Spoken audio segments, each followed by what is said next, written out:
Hey, good morning. Welcome to the JeepSolid garage. So today we're going to be replacing drag link ends on Project Fungus. Let's take a quick look at that.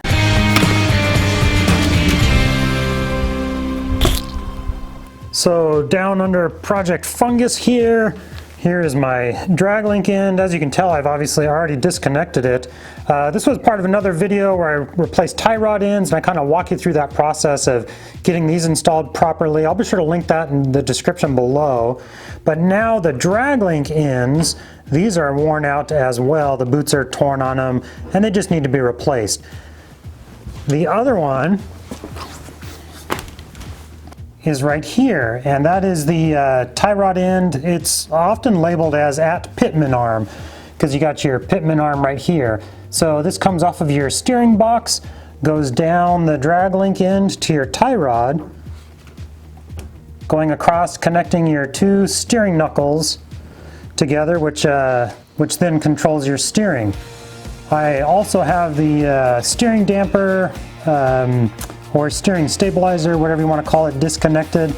And when I did that in the last video, I refer to this stud right here. Well, this stripped out when the bolt came off. It just stripped all the threads right off of there. But fortunately, I just ordered a new one off of Amazon. This came in a couple days. We'll get that guy on there as well, get our steering damper back on there. So doing all these repairs yourself, you can save a ton of money. I'll be sure to link all these products that I'm using in the description below. And this is on a mid-90s. This is actually a 92 Jeep Wrangler YJ. Project Fungus, if you haven't seen the previous videos on Fungus, go check those out. They're pretty funny. This thing was a mess when I started, but we're getting it all cleaned up. It looks great now. So the drag link ends, really easy process to replace them. I recommend the do-it-yourselfer. Give it a try. It's real easy to replace these. I'm going to walk you through that process. Obviously, I have the wheels off already, the wheels chalked up on jack stands, so we're ready to go. So the first thing I want to do, I'm going to replace this stud on the steering damper here. Now you can pretty easily damage this stud. When this is stuck in here, in your tie rod, like that, it'll be stuck in there tight.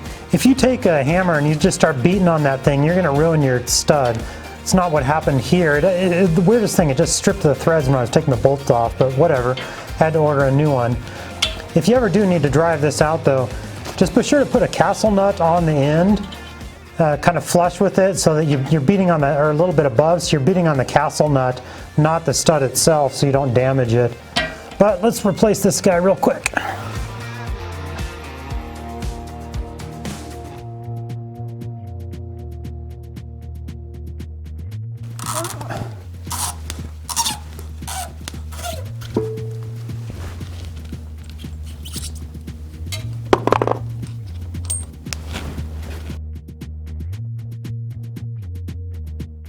Okay, let's move on to our drag link end. And obviously, this side, I already have the drag link end removed from the tie rod there. Got that guy done. So let's get the other side out. We'll get the cotter pin off the castle nut here. And like I said, when you're looking to buy your new tie rod ends or drag link ends, this one will be referred to as at pitman arm.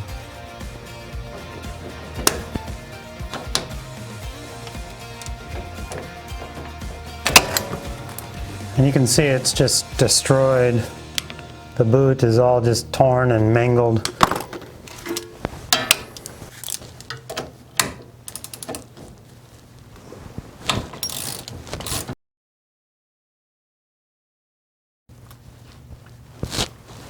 And because we're not worried about the threads on this guy, we can just go ahead and use a hammer to beat it out of there. All right, got the guy out of there. Now we got to take some measurements on him. So what we're going to do, we're going to get a real accurate measurement from the center of this tie rod to the very center of this tie rod. And because we want to keep that length exactly the same, otherwise it'll throw off our steering wheel a little bit. And you want to mark the center and try to get as close to exact as you can. And I am getting 30 3/4 from the center of one tie rod to the center of the other, 30 3/4. If I can get close enough, I'll measure all the way down to 1/32 of an inch, but this one is right on 3/4 right now. And the reason I'm measuring, like I said, we want to keep everything in alignment, but we're also going to count the number of threads when we take this off, but the threads can be a little bit different from one tie rod to the next. You know, the stud on it here can be a little bit longer or shorter, so you can't always rely on the number of revolutions it takes to put the new tie rod on. Another measurement we can take is on each end of the tie rod, from the end of the bar here to the center of the tie rod. We'll go ahead and do that as well, just to have a nice double check. Let's see, the right inner tie rod, 3 3/8. Okay, this other side here was exactly 3 5/16. So now we've got our two measurements done.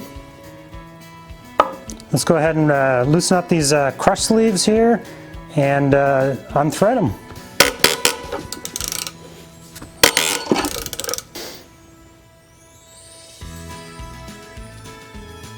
All right, I'm gonna let that soak for a bit and go eat some lunch. I'll be right back. Alrighty, something I've learned over the years: if something's giving you trouble, take your time with it. Don't rush it. Give things a little bit of time. Make it easier on yourself. Okay, we've got some nice accurate measurements of the length of all this, but the other thing I like to do, I'm going to count the number of revolutions this takes. If I can move it. Good Lord. Yeah, this guy's still giving me trouble coming off, so we're going to try a little heat.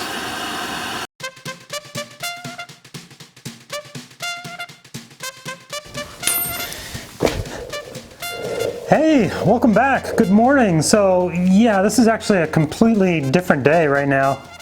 So I left off with this drag link, just giving me a lot of trouble getting these drag link ends off.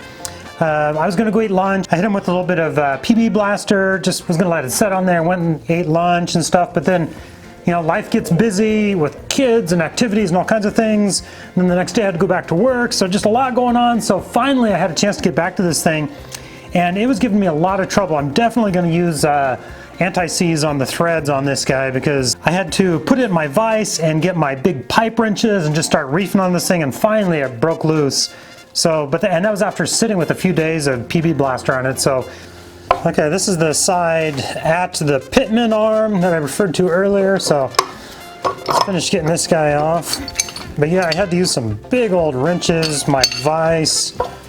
This guy just was not wanting to come out. And yeah, this is the side at pitman arm. It's reverse threaded as well. So we're going this way to take it off.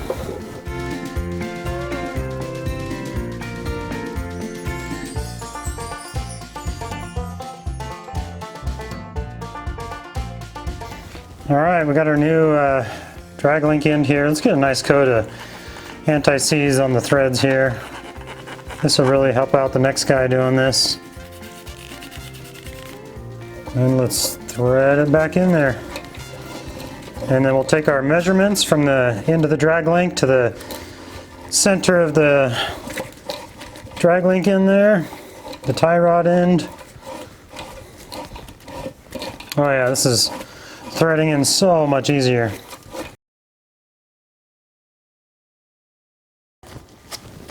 And same thing on the right inner tie rod here, but this guy is not reverse threaded.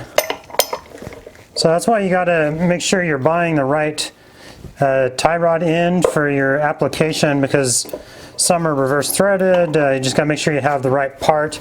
I'll be sure to link all these in the description below of what I'm using on this vehicle, so that you can get the right part number and everything. And if you're using a greasable tie rod end or drag link end, be sure to get your little grease fitting on there, and don't forget to add your grease at the end. Okay, this is my right inner 3 3/8. Double check my length here. 1, 2, 3 3/8. Perfect. So I can go ahead and tighten down this crush sleeve here and install it.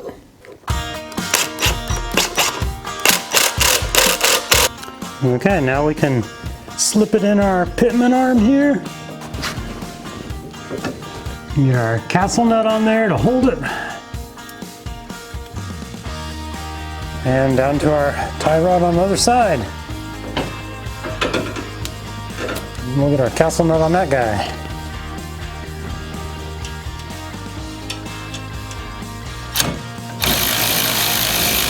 We're going to torque this guy to 60 foot-pounds. And of course get our cotter pin in there. And this guy will tighten him down and get him to 35 foot-pounds. Get our cotter pin in there as well. Then we'll throw the wheels back on this and take it out for a test drive.